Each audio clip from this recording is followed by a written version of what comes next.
O exame Raikosi, eu estou mostrando aqui na tela o jeito correto de se escrever, ele é para avaliar a anatomia das tubas, a permeabilidade e outros detalhes também.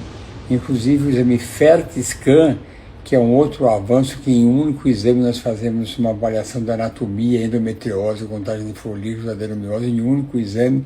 E esses dois exames super avançados nós estamos fazendo lá no IPGO, só serve para avaliar a anatomia. Não ajuda nada a engravidar diretamente. Ele ajuda a diagnosticar algum problema que possa estar atrapalhando a gravidez. Estou escrevendo aqui bonitinho o Raikosi. Aliás, eu preciso escrever um artigo sobre isso e colocar no meu site, e até hoje eu não coloquei. Tá vendo? É tanta coisa para fazer, tenho que fazer isso. Essa semana eu vou fazer.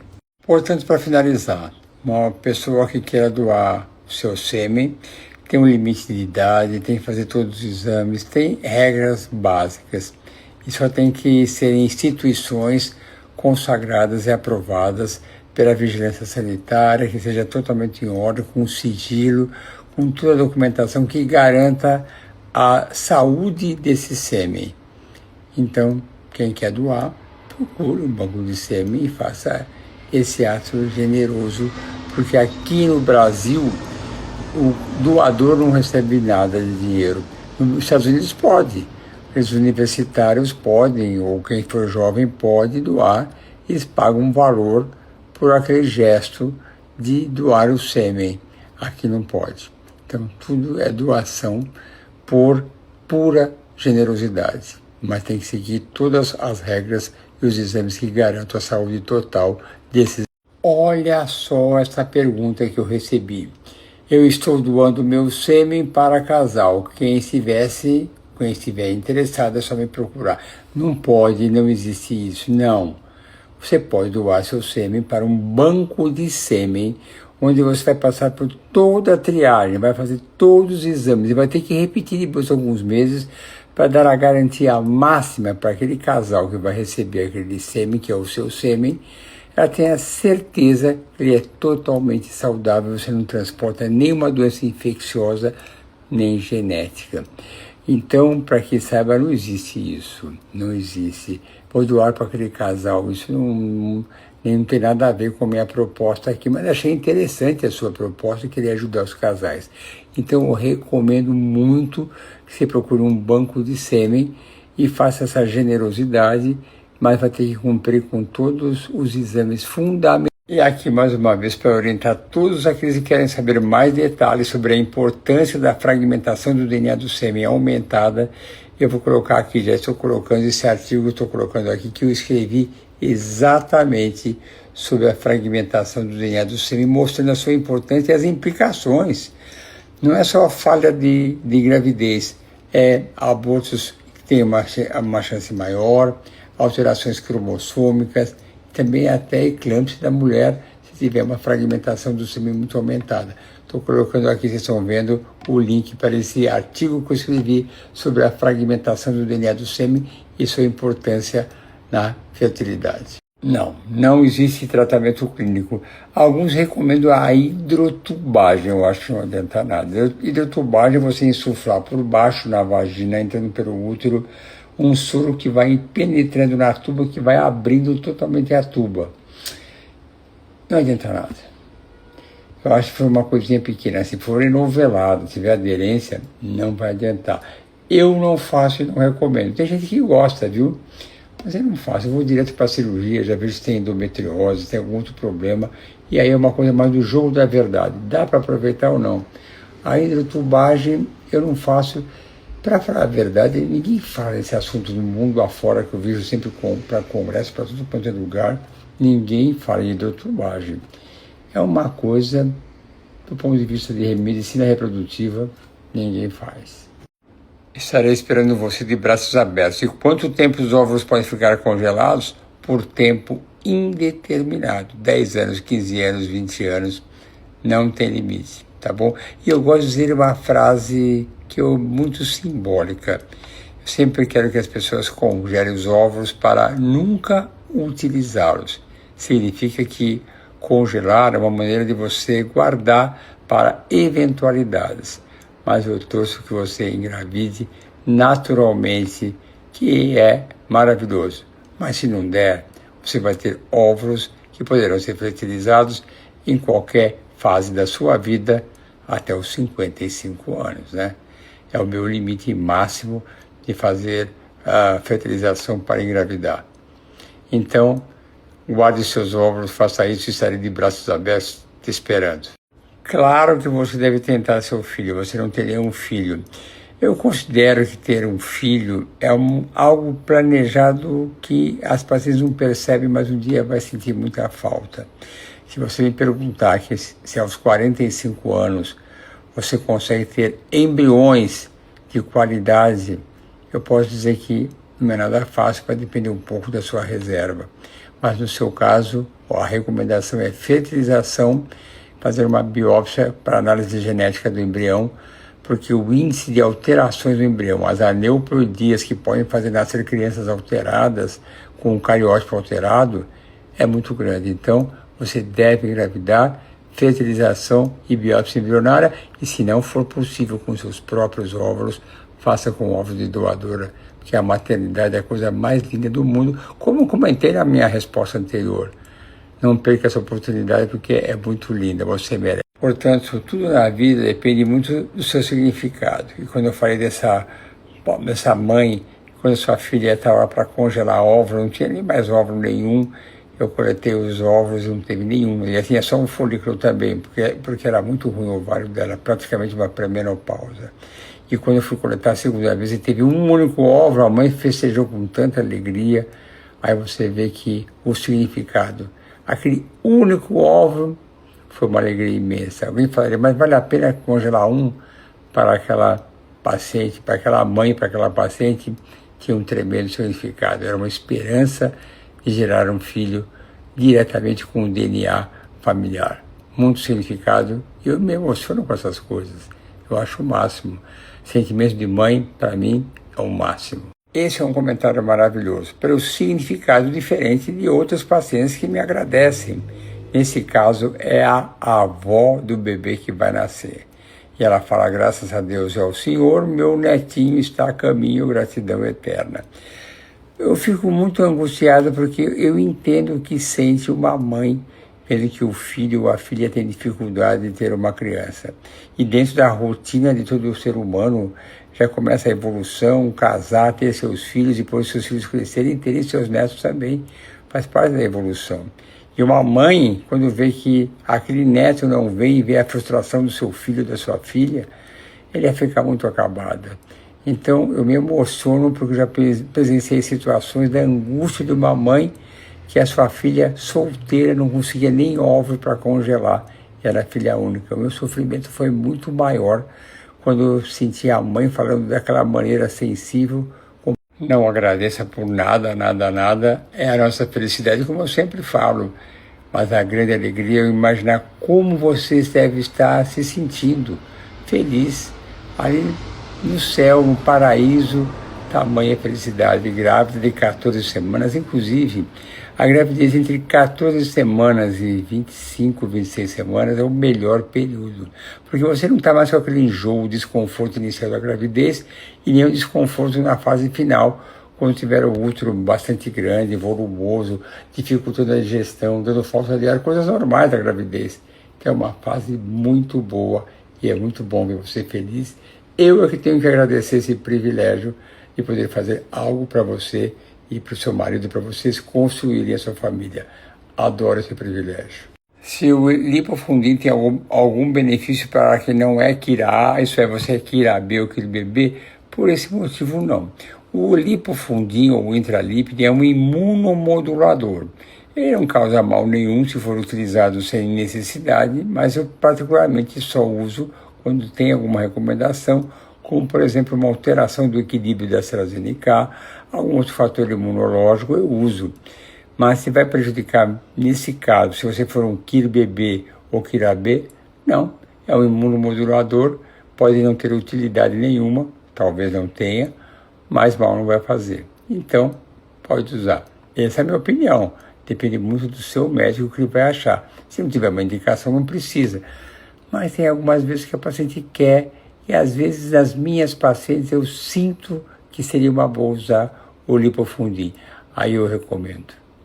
Tranquila, porque o seu TSH não está tão elevado assim. É só um pequenino ajuste.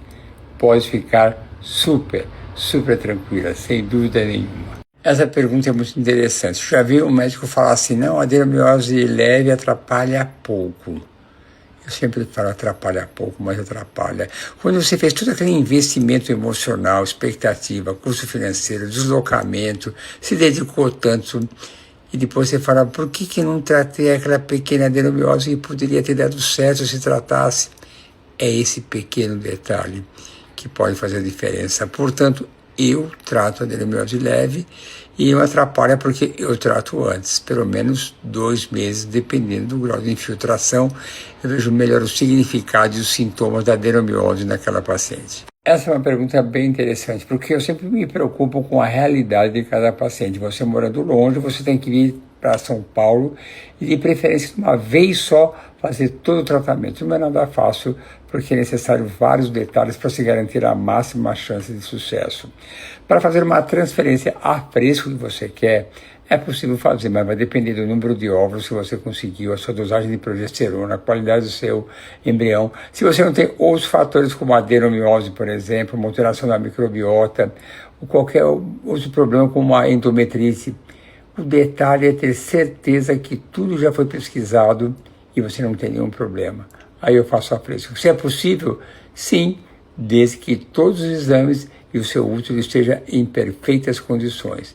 Aí você marca comigo lá, se for o caso de fazer comigo o tratamento, e a gente conversa com mais detalhes dessa possibilidade. Essa é uma pergunta bem interessante, porque eu sempre me preocupo com a realidade de cada paciente. Você morando longe, você tem que vir para São Paulo e, de preferência, de uma vez só, fazer todo o tratamento. Não é nada fácil, porque é necessário vários detalhes para se garantir a máxima chance de sucesso.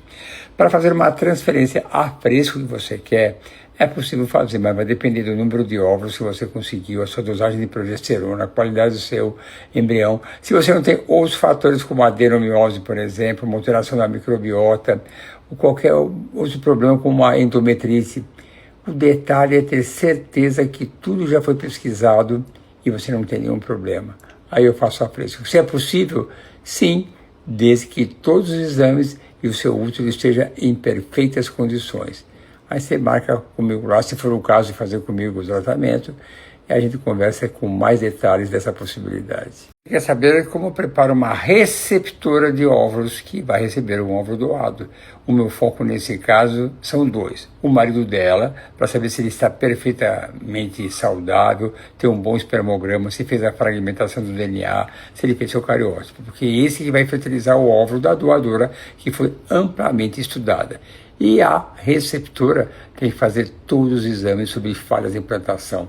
Ver a sua cavidade uterina, se tem endometrite, se tem pólipo, sinéquia, se tem adenomiose, trombofilia, endometriose, se tem contrações uterinas em excesso. Todos os detalhes têm que ser muito bem avaliados para que dê tudo certo. Então, é isso que eu faço com a receptora. Ver todos os detalhes que possam levar a uma falha de implantação. Claro que é possível. Você quer saber se é possível fazer PGTA depois de congelar óvulos. Isso é mais comum do que você imagina. Tem alguns casais cujo marido tem, por exemplo, vasectomia. E ela tem poucos óvulos. Então, você não pode, numa vasectomia, fazer punção toda hora, mesmo que o marido suporte. Tem que esperar uns 4 meses entre uma punção e a outra. Então, nesse caso, a gente faz 3 coletas, às vezes até mais, junta todos os óvulos e fertiliza em uma única vez. Então, esse caso é um exemplo. Você tem os óvulos congelados para fazer um acúmulo de óvulos, fertiliza e faz o PGTA. Portanto, tranquilamente, pode sim. Essa é uma pergunta bem interessante, porque eu sempre me preocupo com a realidade de cada paciente. Você morando longe, você tem que vir para São Paulo e, de preferência, de uma vez só, fazer todo o tratamento. Não é nada fácil, porque é necessário vários detalhes para se garantir a máxima chance de sucesso. Para fazer uma transferência a preço que você quer, é possível fazer, mas vai depender do número de óvulos que você conseguiu, a sua dosagem de progesterona, a qualidade do seu embrião. Se você não tem outros fatores como a adenomiose, por exemplo, uma alteração da microbiota, ou qualquer outro problema como a endometrite, O detalhe é ter certeza que tudo já foi pesquisado e você não tem nenhum problema. Aí eu faço a fresca. Se é possível? Sim, desde que todos os exames e o seu útero esteja em perfeitas condições. Aí você marca comigo lá, se for o caso de fazer comigo o tratamento, e a gente conversa com mais detalhes dessa possibilidade. Essa é a grande frustração. Você é uma paciente que tem uma idade mais avançada, teve 17 blastocistos, 17, e nenhum embrião euploide. Claro que tem chance. Eu tenho um caso de mulheres com mais idade que a sua, que tiveram um único óvulo, um único embrião, e era euploide, engravidou. Tem ainda uma japonesa, que eu não vou esquecer dela, que ela teve duas estimulações. Um óvulo cada uma e os 2 embriões, uma de cada estimulação euploides. Sua chance pode ser pequena. E aí você vê que a quantidade de óvulos não tem uma relação direta com o sucesso. Algumas vezes eu sou obrigado a considerar que menos pode ser mais. Então, você tem chance. Não é fácil. Tem que ter muita fé, sorte e muita luta.